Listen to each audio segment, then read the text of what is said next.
This is where the fun begins. Dead.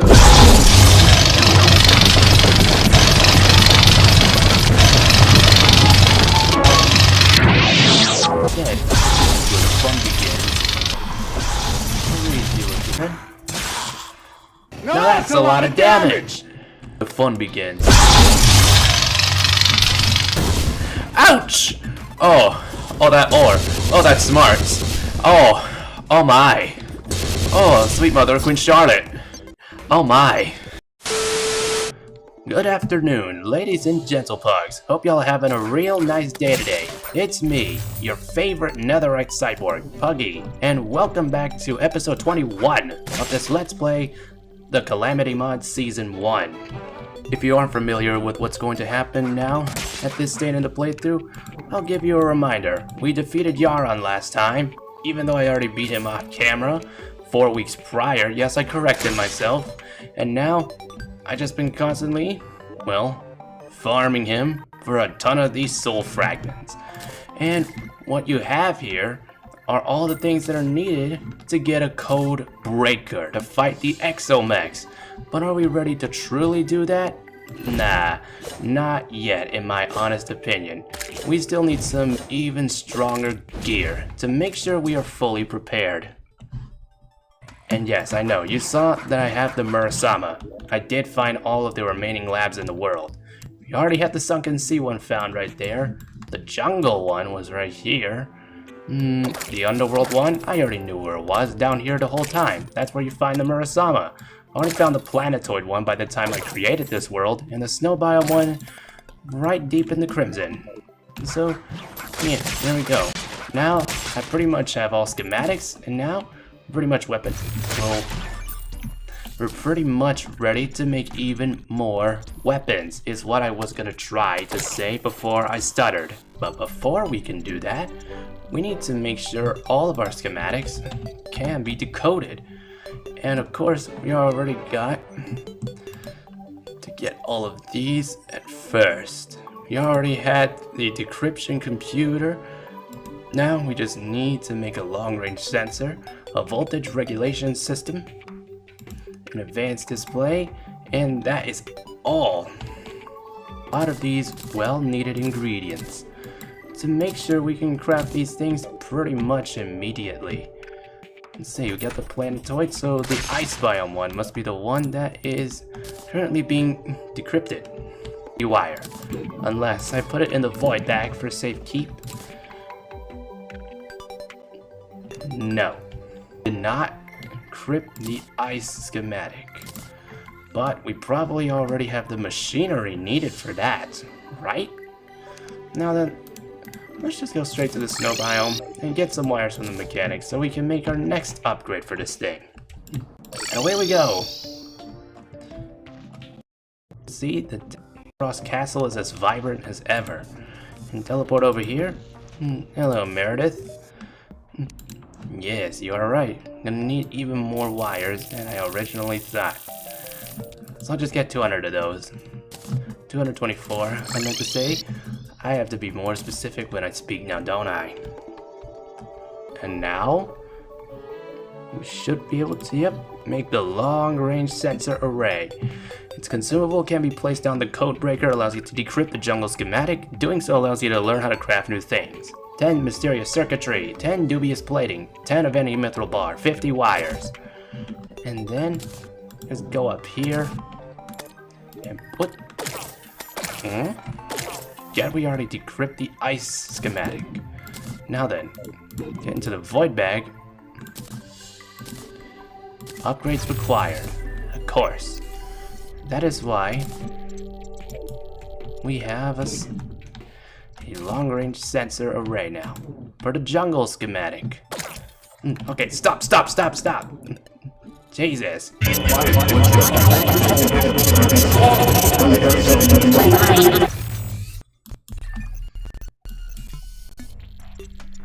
Schematic, let's do it.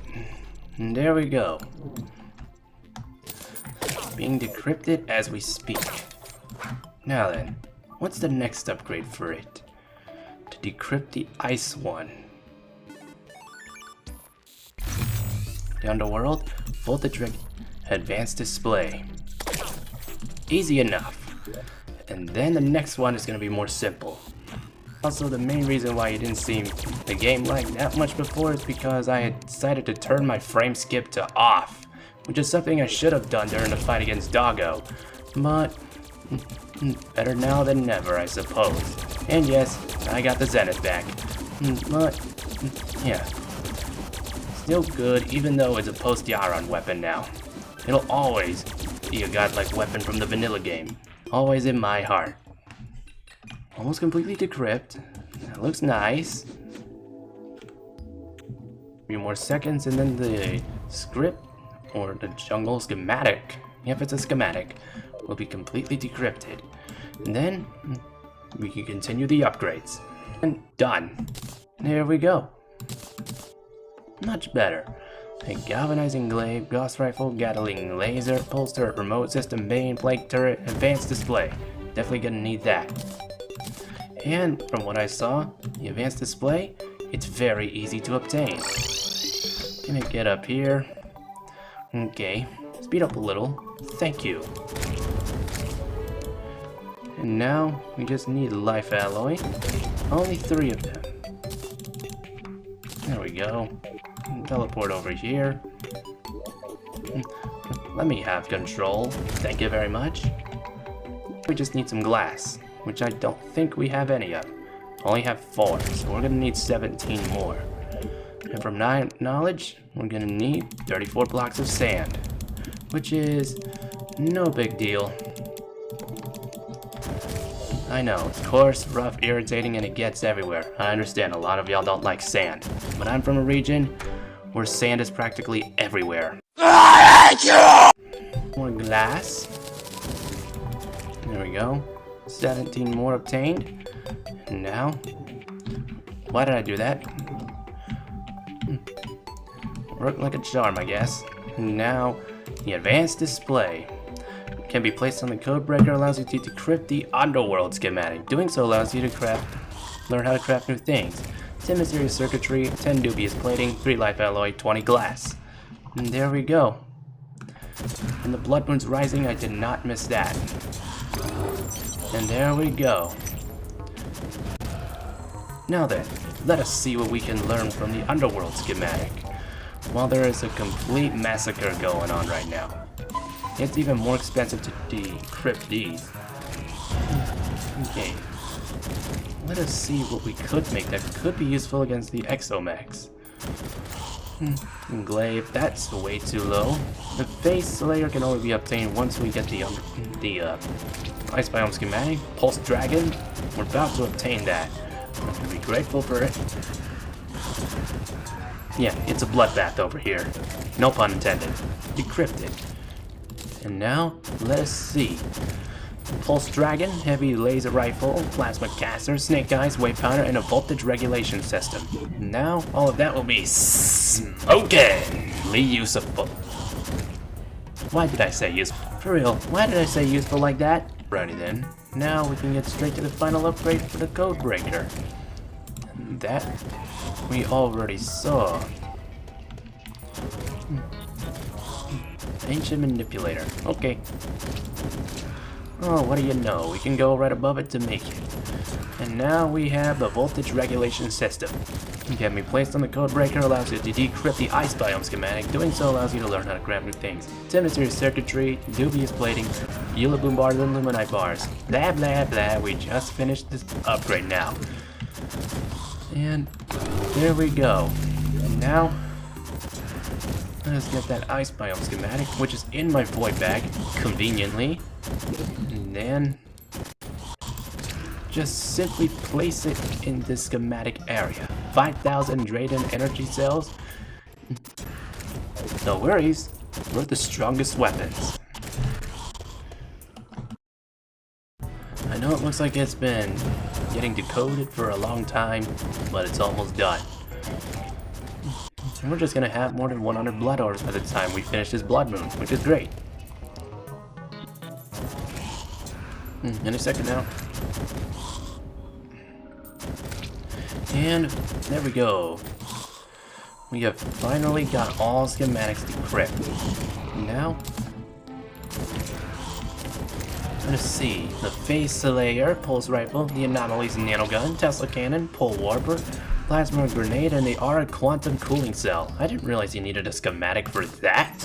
Don't let this be a solar eclipse afterward. That's a few seconds left, and the Spirit of Halloween Rest. Good, no solar eclipse, so we're all good from any more danger. But let us prepare to make some more weapons. I mean, we can already make one of them, and that being the Phaseslayer. 2054 melee damage, 52% crit chance, a slow speed but insane knockback, projects a colossal laser blade which is controlled by the cursor. Move the cursor to swing the blade and rip and tear through enemies. Faster swings deal more damage and release additional sword beams. When at low charge, the blade becomes smaller and weaker. 15. Mysterious Circuitry. 25 dubious platings, 8 Cosmolite bars, and 2 Ascendant Spirit Essence. It is currently uncharged. And of course, I'd make this sound effect much cooler, like a cross-guarded lightsaber, but no, yeah, I'm actually gonna do that. Only we don't. Okay, should have thought about that more carefully, but no worries. Our storage unit is just below the lab, so no need to panic, not for a second. And now,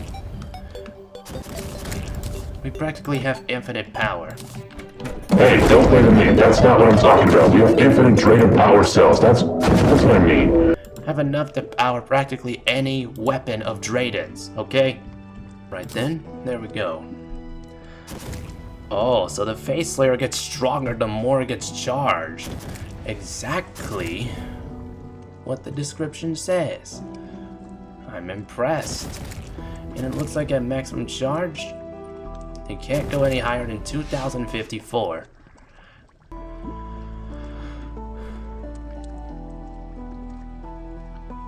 Or can it? I'm intrigued to see how high the damage can be. And there we go. 100% charged. There's a lot of essences of sunlight, but this is where the fun begins.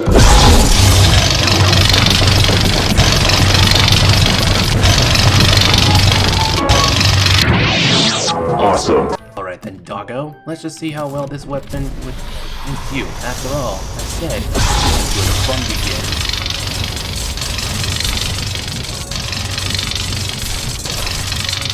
Not bad. Much more effective than originally thought. Look at that damage. I have to swing it around in a circle and the beams, they can do so much more.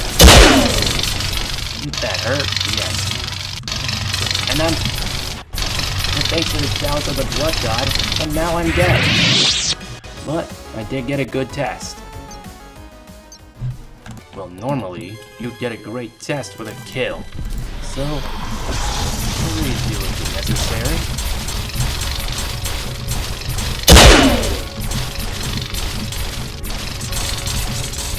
Yep, that's why I said off after defeating Yara. But not for that. You're completely qualified to make the last life enhancement life fruit of the mod. So now, let's just get all the needed ingredients, which is not that many. All of those.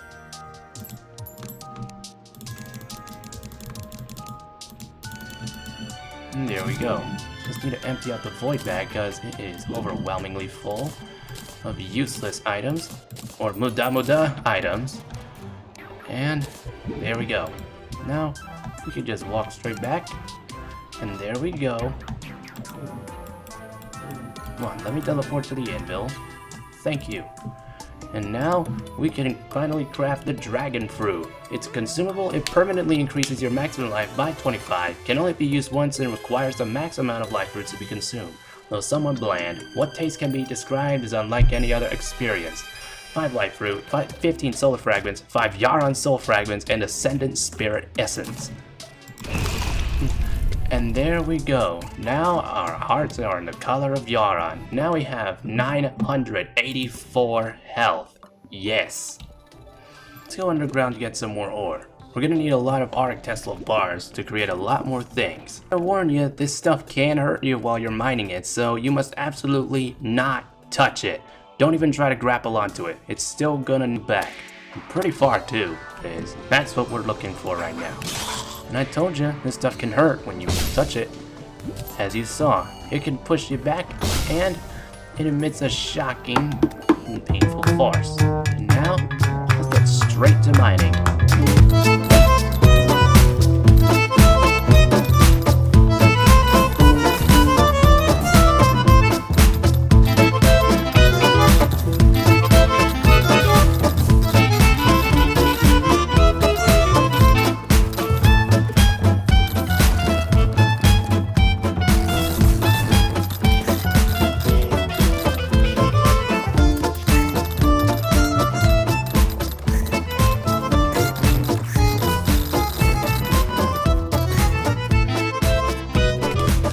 Wait a minute, this isn't Auric Tesla ore.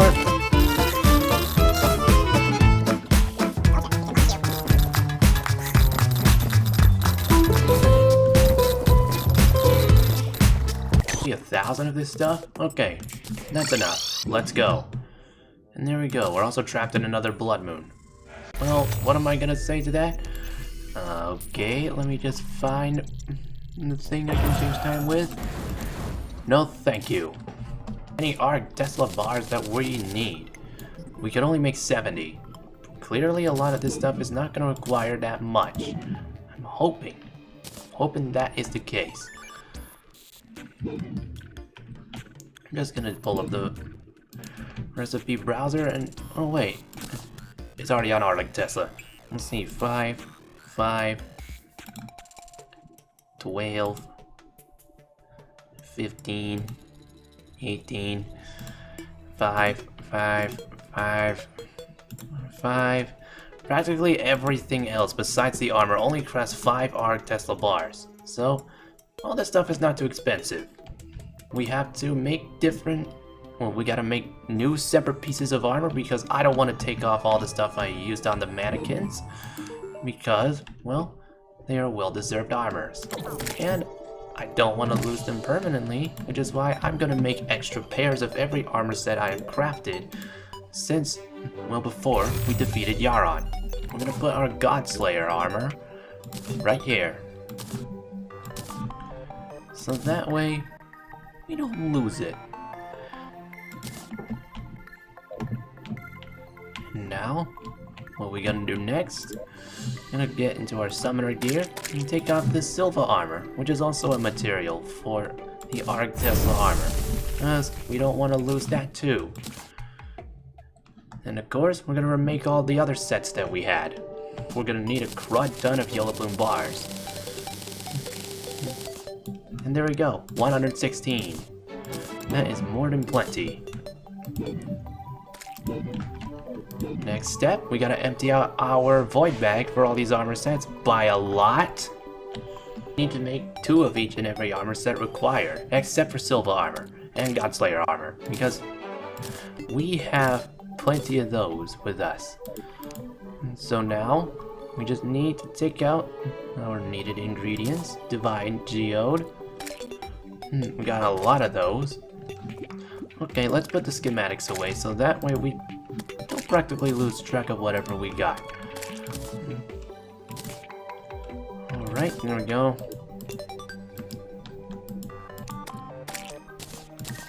There we go. Alright.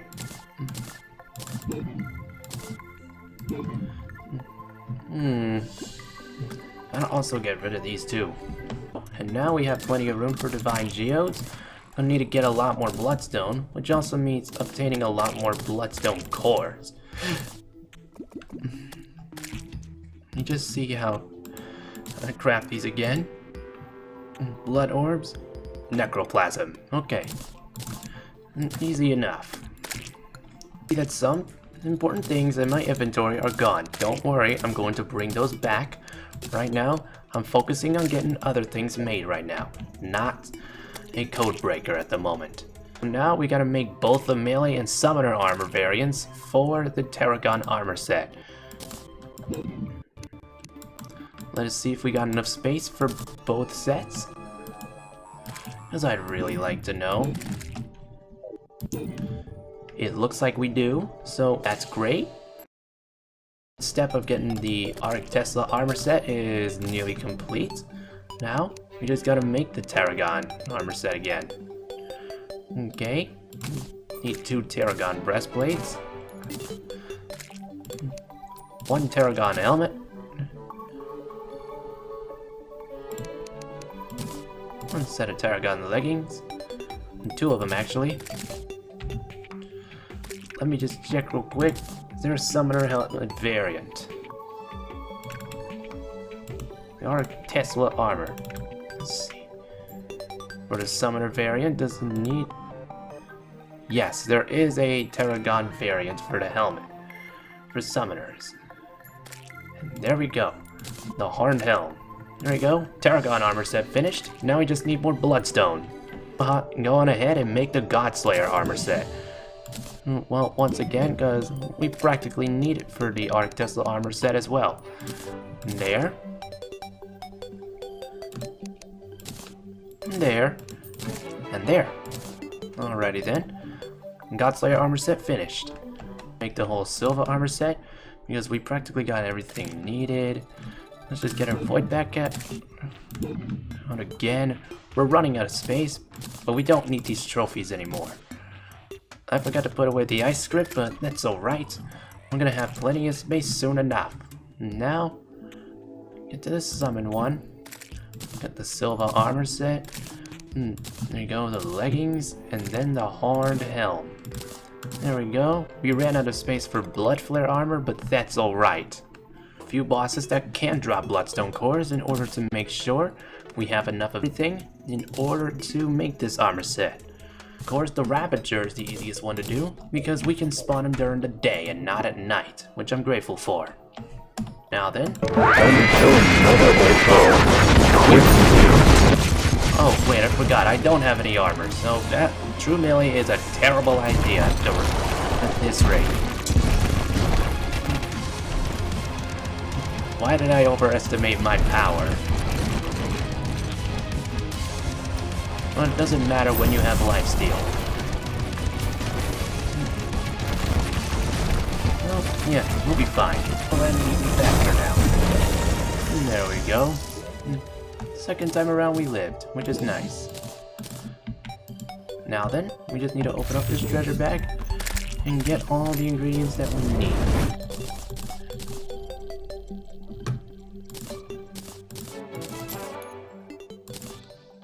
Alright, got the Flesh Geode. Alright, get that out of here. And there we go. Now we can see what's inside. Alright, and we got 120 Bloodstone. Not bad. Hopefully it's enough for the whole armor set. Let's see how many we can obtain. Now we have 56. Is that enough for both sets of armor? But first of all, we need to clear our inventory of these perennial bars and cryonic bars, and then we can see. Blood Flare body armor, that was 16. And then that is 29 for the Blood Flare quizzes. And then for any helmet, that's 11, so 40. We do not have enough for both sets individually. So we're gonna have to take care of the Ravager again once I craft the melee portion. But we're missing a flying carpet. Of all the things that you need to craft a godlike armor, you need a flying carpet! 2 flying carpets. Both for each individual armor set. This worked very well? I sure don't know. But now, let's craft the melee version first. Auric Tesla Royal Helm. And our defense is already rising up drastically. It doesn't matter which one we choose, we can craft either. Auric Tesla body armor. And there we go. And Auric Tesla quizzes. And now our defense is nearly 300 and we have more than 1000 health again. Auric Tesla Royal Helm, 54 defense, 20% increased melee damage, 10% increased melee crit chance, the step bonus melee, Tarragon, Bloodflayer, and Godslayer effects. Enemies are more likely to target you and 28% increased melee speed. Auric Tesla Bloody Armor, 48 defense, 100 max life increased, and 8% increased damage and 5% increased crit chance. Auric Tesla Quizzes, 44 defense, 10% increased movement speed and 12% increased damage and 5% increased crit chance along with the magic carpet effect. Nice. This does look like a good armor. Now then. Now that's a lot of damage! The fun begins.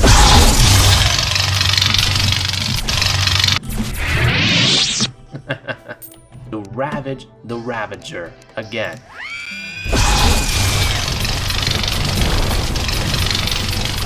Quite easily too. Wow. Our damage output is magnificent now.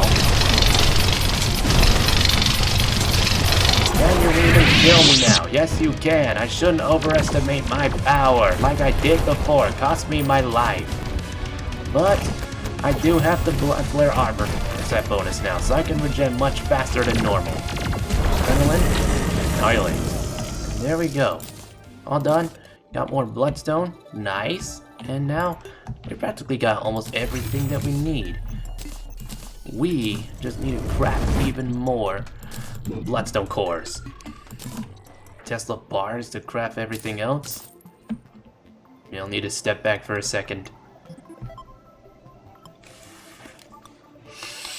Fee-dee-dee-dee! A lot more Auric bars. Oh my, now we got more than plenty than enough. We just get the extra bars, which are 35 more than enough. And now we have 72 bloodstone cores. Excellent. And now we can finally finish off this armor set. For summoners, I mean.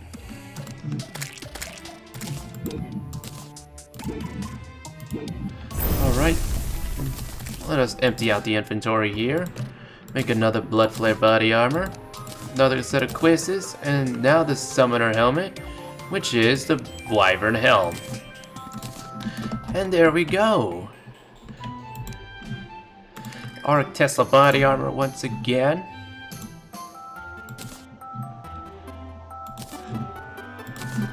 Another set of quizzes and the space helmet. Now set bonus Summoner Tarragon, Blood Flare, and Silva armor effects. Max run speed and acceleration boosted by 5% and plus 6 max minions and 75% increased summon damage. Fee-doo-dee-dee! That was worth my while while mining for ore. Oh, come on, we need a little bit more. Fee-doo-dee-dee! That will require another mining session, which is good, because this armor doesn't... Because now Auric Core doesn't hurt me when I move on it, thanks to the Auric Tesla armor having the energy. Here we go. Pick up the armor. Ouch! Oh that ore. Oh, that smarts. Oh my. Oh, sweet mother of Queen Charlotte. Oh my. One piece of armor doesn't protect you, all of it does. Okay, lesson learned. Bars for everything else, I can tell. Yup, now we have 50, which is enough for everything else that we want to craft before facing the Exomechs. Let us start by making this weapon here, Anorexia. 1,134 melee damage, 39% crit chance, fast speed, insane knockback, equanimity. Broken Hero Sword, 5 Auric bars, 8 Cosmolite bars, 2 Ascended Spirit Essence, 20 Nightmare Fuel. Wow. Cooling Cell. The consumable can be placed in the codebreaker. Completing it greatly decreases decryption time. The completion of the codebreaker allows you to make contact with its original creator. Its creator is ready and he hopes you are too. 5 Auric bars, 8 Mysterious Circuitry, 8 Dubious Plating, 40 Endothermic Energy, 6 Cores of Helium. And there we go. Now, we're gonna get some more weapons to create even more powerful ones. Because we have all the necessary ingredients for that purpose.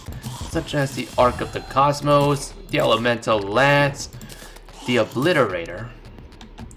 Looks like we don't have Providence's Yo-Yo.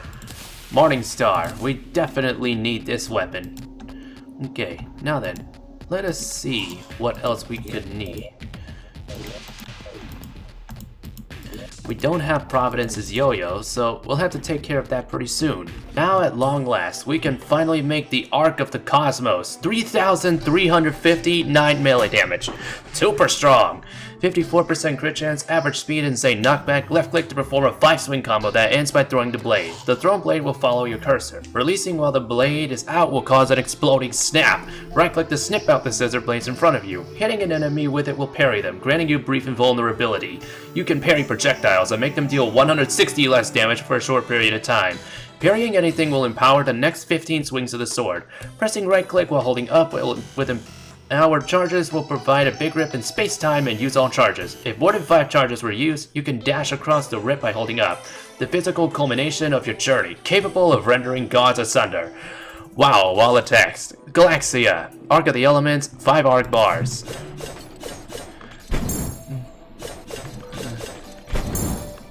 This even better than before? I think so. Now we can finally craft Nadir. 721 melee damage, 39% crit chance, average speed, insane knockback, fires Void Essence, which flay nearby enemies with tentacles, ignores immunity frames. The Abyss has stared it back at you long enough. It now speaks, and it does not speak softly. To create it, Elemental Lands, 5 Auric Bars, 5 Twisting Nether, and 8 Dark Sun Fragments. Let us see how well you are.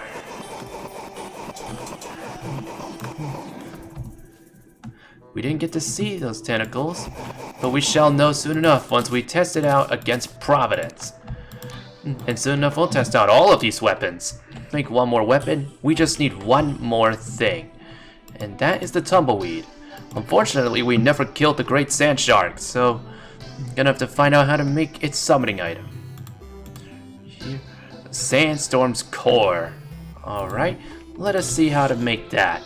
Fragments and a core of sunlight. Okay, not bad. It's very easy to do. Okay, now we just gotta get 1 core of sunlight from here. Easy to obtain. And now 3 forbidden fragments, which is in one of these chests. Forbidden fragments, where are ya? Not hiding in here. You're hiding in there. And 3 of those.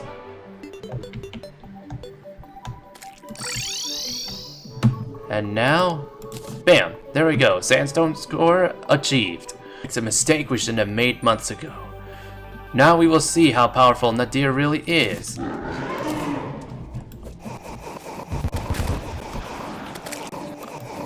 Well, that was quick. Nadir is very powerful, to say the least. Here we go. Tumbleweed obtained. And at long last, if it's there... what else could we possibly be missing? Right. We have the Morning Star, the Dow of Pow. We don't have the Flower Pow from Plantera. Okay, quick fix. Let us see. We got the Flower Pow. Excellent. Or should I say, now, our journey towards one great weapon is complete. The Dragon Pow, 1,460 melee damage, 49% crit chance, average speed, insane knockback, fires a dragon head that releases draconic sparks, summons a barrage of petals and waterfalls on enemy hits. Hit it, Morning Star, Dow Pow, Flower Pow, Flairon, Ball of Fugu, Tumbleweed, Urchin Flail, 4 Yarn Soul Fragments, 5 Auric Bars. Nice, and it sounds just like Yaron. Adorable. Great. For the final one, now Seraph Tracers. Equipable, counts as wings, 11 horizontal speed, 2.8 acceleration multiplier, excellent vertical speed, flight time is 250, 50% increased running acceleration and greater mobility on ice. Provides the ability to walk on water, honey, and lava. Grants immunity to fire, lava, and harmful block effects, taking speed even further beyond! Make it Elysian Tracers, choose wings, and 5 R's. Long last, we have it. Now then, let us see how fast we actually are on the ground. Alright, let the test begin. It's going further beyond. Stopped by a random block in the astral infection. What a shame. Oh wait, snap, I forgot I can teleport. Alright.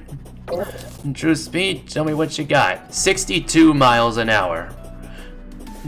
Surely it's gotta be faster. It goes up to nearly 70, so yeah, that ain't bad. Sorry, Providence, nothing personal. Just need to get your weapon real quick. That yo-yo is a necessity from you, goddess. And down you go. Hopefully I got that. If not, alright.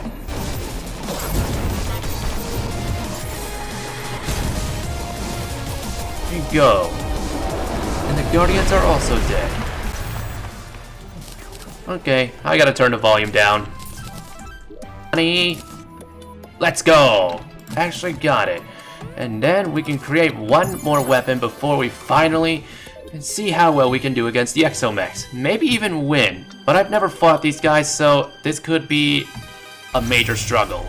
The Oracle. 440 melee damage, 49% crit chance, average speed, insane knockback, emits an aura of red lightning which charges up when hitting enemies, fires auric orbs when supercharged, an exceptionally agile yo-yo, gaze into the past, the present, the future, and the circumstances of your inevitable demise.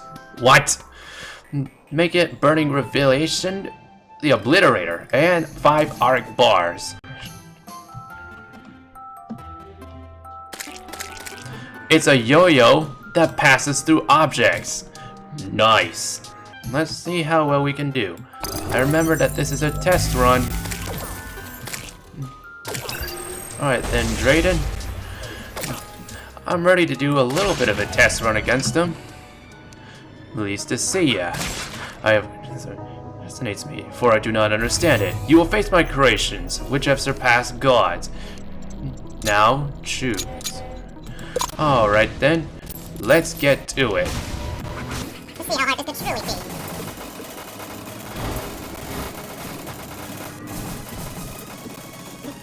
Could truly cause a struggle for me because, like I said, I've never faced Exomech before.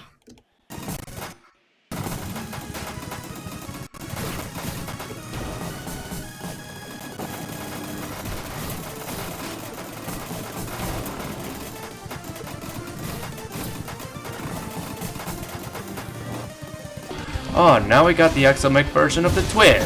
Am I dead yet? Huh. Well then, that was not bad. It's my luck again, but this time I set the frame skip to off. So we should have a much better chance at surviving. Well, it all depends, because once we get one Exomech down to a certain amount of health, then we have to face the other two. And rage-worthy fight was set.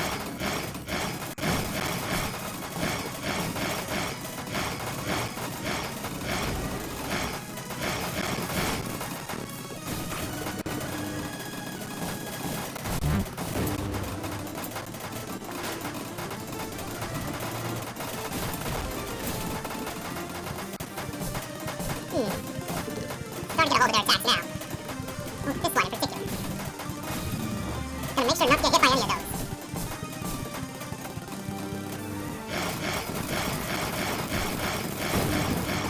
Impressive. Watch out for the worm.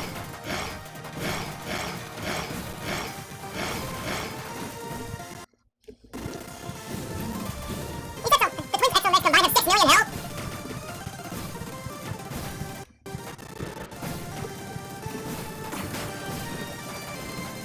But because they're together, they take the exact same amount of damage. Interesting. Very interesting.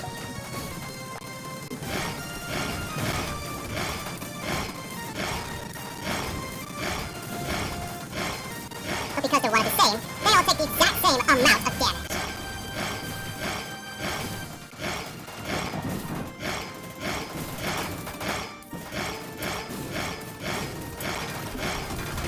This is where I die. Unless, if I lifesteal much faster than you think. Which is not going to happen. Okay, I survived much longer this time. And I'm grateful. Because I'm quickly improving my odds. and I'm fascinated at how quickly I am learning their attacks. They're not really that difficult in all honesty, but their attacks in the future require further study. Hello again, Drayden. I know you're tired of seeing me, but this'll be the last test of today. Before we come down to the final battle.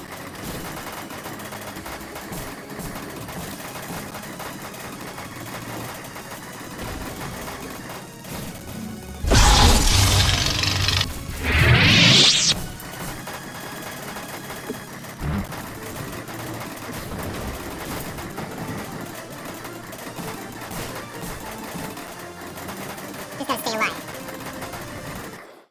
Oh boy, they're about to fire at me. And why am I suddenly moving to the left? The laser beam is being fired in that direction.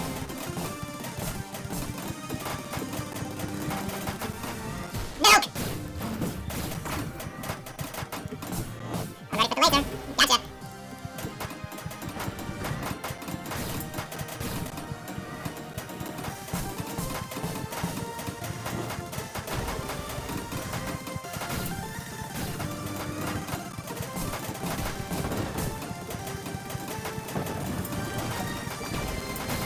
Only survive for another moment.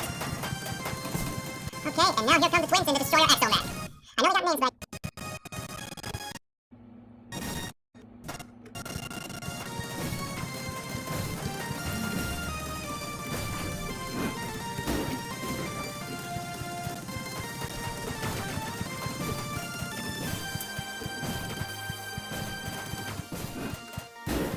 I have to know, do these mechs have to have unbelievable hitboxes?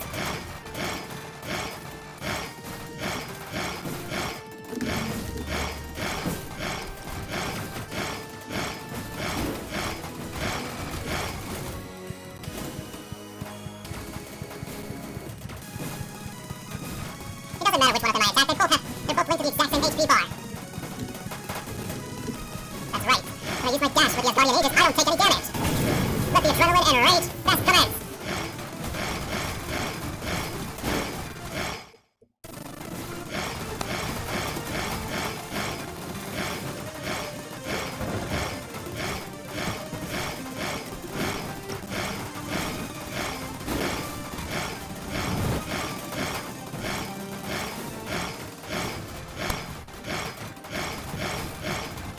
Oh, this is going good.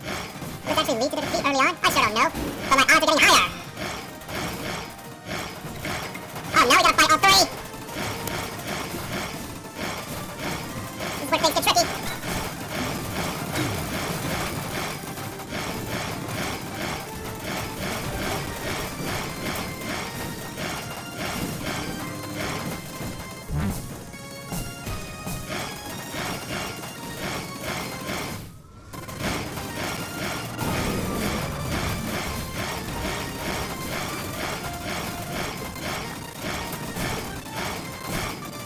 Sorry, Steam Parker.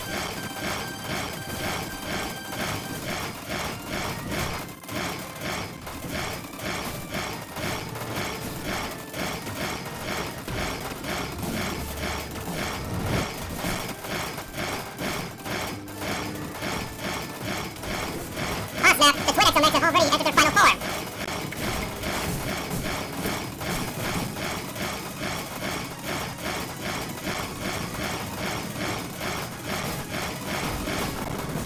Oh, here comes that deadly attack, and there's no hope of escaping.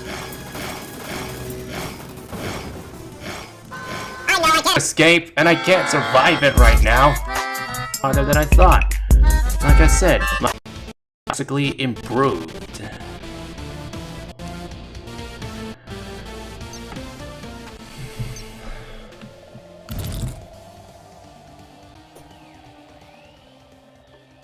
I'm impressed. I do say this, kiddo, I really am shocked at my improvement against this boss. I've honestly been thinking I wouldn't be able to win so easily, but I quickly learned their attacks like it was nothing. Now, since Yarn, I've been longing for a worthy foe. But that's gonna do it for this episode. Man, we had nice runs against the Exomex, and we already know our chances of winning have gone even higher than I originally thought. So, yeah, Until next time when we successfully beat them, I hope y'all have enjoyed watching me lose my sanity. And as always, thanks for watching y'all, have a nice day, and until next time, Puggy out!